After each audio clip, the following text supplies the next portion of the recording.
Assalamualaikum warahmatullahi wabarakatuh. Anak-anak yang soleh dan soleha, apa kabar semuanya? Jumpa lagi dengan saya Bapak Andi Darmadi, Guru Bahasa Indonesia SMA Islam Adi Medan. Nah anak-anak, kita kali ini akan belajar Bahasa Indonesia yang tentu saja sangat mudah. Kenapa? Karena Bahasa Indonesia itu adalah bahasa negeri. Assalamualaikum warahmatullahi wabarakatuh. Anak-anak yang soleh dan soleha, apa kabar semuanya? Semoga senantiasa diberikan kesehatan oleh Allah Subhanahu wa Ta'ala, sehingga kita dapat melaksanakan aktivitas kita sehari-hari dengan sebaik-baiknya, termasuk dalam pembelajaran online ini, sehingga Anda bisa mengikuti juga sampai akhir nanti dengan sebaik-baiknya pula. Baik, anak-anak yang soleh-soleha, jumpa lagi bersama saya Bapak Andi Darmadi, Guru Bahasa Indonesia SMA Islam An-Nizam Medan. Nah anak-anak, setelah kemarin kita ulangan KD bab 4 ya, karena novel kita rangkaikan kemarin antara bab 2 dan bab 4, maka kita sekarang akan bahas yang bab 3-nya ya anak ya. Bab 3-nya itu adalah teks editorial di buku paket halaman 84 ya. Atau lebih tepatnya judulnya di situ adalah memahami isu terkini lewat teks lewat editorial. Nah, editorial ini sudah tahu ya, bagian dari surat kabar atau koran ya anak ya. Nah, Ananda pasti pernah membaca koran ya kan, atau surat kabar ataupun majalah lah. Kalau koran dia setiap hari ya. Nah untuk itu setiap hari pula redaktur ataupun disebut juga tim redaksi yang menyiapkan redaksi yang ada dalam suatu surat kabar atau koran selalu membuat artikel ya yang menyoroti berita aktual yang sedang terjadi, yang akhir-akhir ini sedang terjadi, yang dewasa ini ya, fenomena yang benar-benar hot ya, benar-benar jadi topik pembicaraan di masyarakat. Nah pembahasan dalam artikel tersebut ya, ataupun dalam kolom opini ya, biasanya disertai kritik dan saran terhadap peristiwa aktual yang terjadi. Dengan membaca koran atau yang ada pada bagian editorial, kita tidak hanya sekedar tahu peristiwa yang sedang terjadi seperti saat kita membaca berita, namun dengan membaca editorial kita pun akan lebih memahami dan bisa bersikap kritis. Hal ini karena di dalam editorial ada pendapat-pendapat penulis ataupun disebut juga tadi dengan tim redaksi atau redaktur ya, yang bisa memperjelas pemahaman kita tentang peristiwa keadaan yang menjadi ulasan ya. Jadi dari sudut pandang tentu saja redaksinya atau redakturnya gitu ya. Jadi kita bisa melihat lebih banyak atau menambah wawasan kita di samping wawasan kita yang sudah ada ya gitu, menambah wawasan lah gitu ya, ataupun melihat sudut pandang lain ya dari tim redakturnya. Jadi dengan sering membaca ataupun menyimak editorial, kita diharapkan lebih bijak ya di dalam menanggapi suatu berita ya, tidak mudah termakan hoax dan seterusnya ya, lebih dewasa gitulah ya di dalam menghadapi suatu persoalan yang terjadi di lingkungan sekitar kita. Baik, nah anak-anak, untuk itu kita pahami dulu tujuan pembelajaran kita pada hari ini.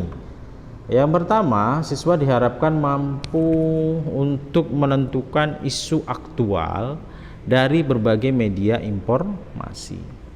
Kemudian tujuan yang kedua, diharapkan siswa mampu menganalisis struktur teks editorial ya, diharapkan mampu itu ya, menganalisis struktur teks editorial. Baik, kita masuk isi aktual ya. Jadi kita harus mengerti dulu apa itu teks editorial ya. Teks editorial adalah teks yang berisi suatu pendapat pribadi seseorang. Nah, ini juga bisa seseorang, bisa juga kelompok orang yang disebut juga dengan tim redaksi ataupun redaktur ya, redaktur atau tim redaksi terhadap suatu isu permasalahan aktual. Isu tersebut meliputi masalah politik bisa, sosial juga bisa, ekonomi, ya, yang memiliki hubungan secara signifikan dengan politik biasanya ya. Nah, isu dalam hal ini dijelaskan di buku Yana, isu yang bagaimana itu bisa Ananda lihat di halaman 86. Itu bagaimana bagian A mengidentifikasi informasi penting dalam teks editorial. Nah, isu yang bagaimana di situ dijelaskan isu yang sedang menjadi sorotan ya, atau sifat yang pertama disebut dengan isu yang aktual. Itu yang pertama. Yang kedua, isu yang fenomenal. Nah, yang ketiga berikutnya adalah isu yang kontroversial. Ini yang akan diangkat dalam sebuah teks editorial, yang bisa diangkat kemudian dalam sebuah teks editorial. Nah, anak-anak, dengan demikian kalau kita kaitkan dengan kejadian yang sedang terjadi sekarang ya, saat ini, saat pembelajaran ini direkam, itu sedang marak-maraknya isu tentang pembahasan rancangan undang-undang Cipta Kerja, Omnibus Law ya, atau RUU Cipta Kerja. Nah, itu ada pro dan kontra. Ini sudah memenuhi dalam hal dia aktual, terbaru, fenomenal juga jadi bahan pembicaraan, dan kontroversial. Ada yang setuju, ada yang tidak setuju. Nah, karena dia seperti yang ada pada gambar ini, Undang-Undang Cipta Kerja. Nah, ini contoh dari editorial ya, sebuah editorial surat kabar.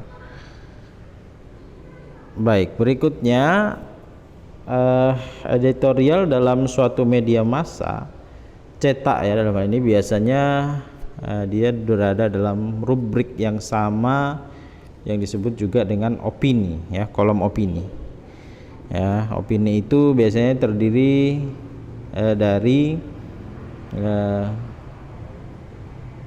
artikel, editorial, dan surat pembaca. Jadi ketiga ragam opini ini biasanya berada di bagian tengah surat kabar ya. Jadi kalau bingung nanti mencari teks editorialnya di mana, itu biasanya di sebuah surat kabar ya, ataupun koran, itu adanya namanya kolom opini ya. Nah, di kolom opini ini biasanya memuat, salah satunya adalah editorial. Ada juga memuat tentang artikel. Artikel ini ditulis oleh seseorang yang dikirimkan ke surat kabar tersebut. Setelah lulus verifikasi dari tim redaksi, maka dia diterbitkan. Dan juga ada bagian surat pembaca. Ya. Jadi editorial ini sebenarnya dulu juga disebut juga dengan tajuk rencana ya, disebut juga dengan tajuk rencana. Jadi jangan bingung ya anak-anak. Jadi ini pandangan redaksi secara umum ya terhadap permasalahan yang tadi yang disampaikan, yang aktual, permasalahan yang aktual yang sedang menjadi sorotan, fenomenal, kontroversial, baik itu di bidang sosial, budaya, politik, ekonomi, dan sebagainya. Baik, ini secara definisi ya Nak ya.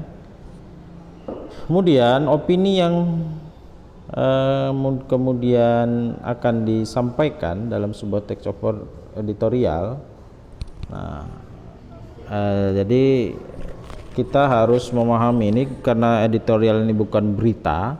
Jadi apa saja isinya dalam editorial itu ya, apa saja isinya ya, jadi kita harus memahaminya ya. Kalau di buku paket, silahkan Anda buka di halaman 91 ya Nak ya. 91. Apa saja isi dari editorial itu yang pertama adalah kritik ya. Kritik ini biasanya berupa kecaman terhadap baik buruknya suatu aturan ya, suatu peristiwa atau kejadian, itu disebut juga dengan kritik. Nah, itu kecaman. Kalau penilaian ini ya benar dan salah ya. Menurut siapa? Persepsi penulisnya. Persepsi penulis di sini siapa? Tim editorial, tim redaksi yang kemudian melakukan editorial tadi, menulis editorial tadi gitu ya. Berikutnya adalah prediksi, adanya prediksi. Jadi dalam teks editorial itu juga mencakup atau membahas tentang prediksi. Prediksi ataupun perkiraan yang akan terjadi seandainya keinginan penulis itu diwujudkan atau tidak. Ada yang melakukan prediksi-prediksi. Nah, misalnya kalau sekarang lagi marak-maraknya kalau di sini corona ya, gambarnya ini corona. Nah, jadi penulis itu bisa melakukan prediksi. Kalau corona kemudian kita tidak menggunakan protokol kesehatan ataupun tetap seperti sekarang misalnya protokol kesehatannya tidak ketat, maka apa yang terjadi gitu. Tetapi kalau dia diperketat misalnya lockdown ataupun PSBB dan sebagainya, juga konsekuensinya apa gitu ya. Jadi gitu ya. Ada prediksi, ada unsur prediksi. Kemudian ada harapan dan saran ini ya. Jadi biasanya itu dimulai dari kritik ya, dimulai dari kritik di atas, kemudian ada penilaian benar salah, kemudian ada prediksi yang diberikan ataupun interpretasi, penafsiran, harapan-harapan yang akan disampaikan, yang akan disampaikan lah nanti oleh tim redaksional. Kemudian disertakan juga dengan harapan dan saran. Harapannya kita misalnya seharusnya Indonesia sudah bisa keluar dari virus corona, misalnya dari virus corona ini ya. Nah, sarannya bagaimana? Bagaimana nanti ini adalah tim redaksi yang akan merumuskan saran-saran tersebut. Nah, ini adalah bagian-bagian yang mengisi ya, yang bagian yang mengisi dari sebuah teks editorial, karena dia bukan berita. Ada kritik, ada penilaian, ada prediksi, dan harapan juga saran. Baik, berikutnya struktur teks editorial itu ada 3 ya, ada 3 strukturnya, itu cuma ada 3. Di buku juga Ananda bisa lihat di halaman 98 nak ya. 98 struktur teks editorial, ada pengenalan isu. Pengenalan isu ini apa? Merupakan bagian pendahuluan dari teks editorial. Nah, jadi ada faktanya dulu, kemudian ada sedikit kritik tadi ya. Nah, kemudian fungsinya adalah mengenalkan isu atau permasalahan yang akan dibahas dalam bagian berikutnya. Pada bagian pengenalan isu ini disajikan peristiwa ataupun persoalan aktual, fenomenal, dan kontroversial tadi sebagai ciri khas dari editorial yang 3 tadi. Ada aktual, ada fenomenal, kemudian ada kontroversi di tengah masyarakat. Nah, bagian yang kedua ada pernyataan pendapat ataupun argumen. Setelah isunya tadi kita paparkan di awal, di atas, di bagian atas dari editorial, maka Ananda harus memperkuatnya dengan argumen ataupun pernyataan pendapat. Bagian ini merupakan bagian pembahasan yang berisi tanggapan redaksi terhadap isu yang sudah diperkenalkan di bagian pengenalan isu tadi, di bagian awal sini ya. Nah, jadi ini menyambung di sini, di bagian pengenalan isu. Nah, yang ketiga itu adalah bagian penegasan. Penegasan dalam teks editorial berupa simpulan. Nah ya, harapan dan saran tadi letaknya di sinilah ya. Harapan dan saran ya. Harapan dan saran itu diletakkan di bagian penegasan. ya berupa rekomendasi ya. Di dalamnya juga terselip harapan redaksi pada para pihak terkait yang terkait dalam editorial yang dibahas, sehingga kemudian memberikan solusi gitu ya terhadap permasalahan yang sedang terjadi gitu. Nah, inilah struktur teks editorial, dan pembelajaran kita pada kesempatan kali ini kita sesuai dengan tujuan pembelajaran yang sudah saya sampaikan tadi, maka kita cukupkan sampai struktur teks editorial. Nanti pada pembelajaran yang berikutnya kita akan membahas tentang kelanjutan dari struktur bukan struktur ya, tapi kaidah kebahasan dari teks editorial itu sendiri. Demikian pembelajaran kita pada kesempatan hari ini ya, anak-anak yang soleh dan soleha. Mudah-mudahan pembelajaran ini mudah Ananda pahami, untuk kemudian menambah wawasan. Ananda bisa baca-baca bukunya lagi, buku paket yang sudah ada di rumah, untuk lebih dapat memahami pembelajaran kita kali ini. Nah, kalau masih belum paham silakan Ananda bertanya, silakan Ananda chat di grup WhatsApp kita ya. Nah, demikian anak-anak yang soleh dan soleha. Mudah-mudahan kita selalu sehat dan tetap semangat, tetap jaga kesehatan. SMA Islam An-Nizam, unggul, cerdas, Islami. Assalamualaikum warahmatullahi wabarakatuh. Alhamdulillah anak-anak, demikian pembelajaran kita pada hari ini. Sampai ketemu lagi pada video pembelajaran yang berikutnya.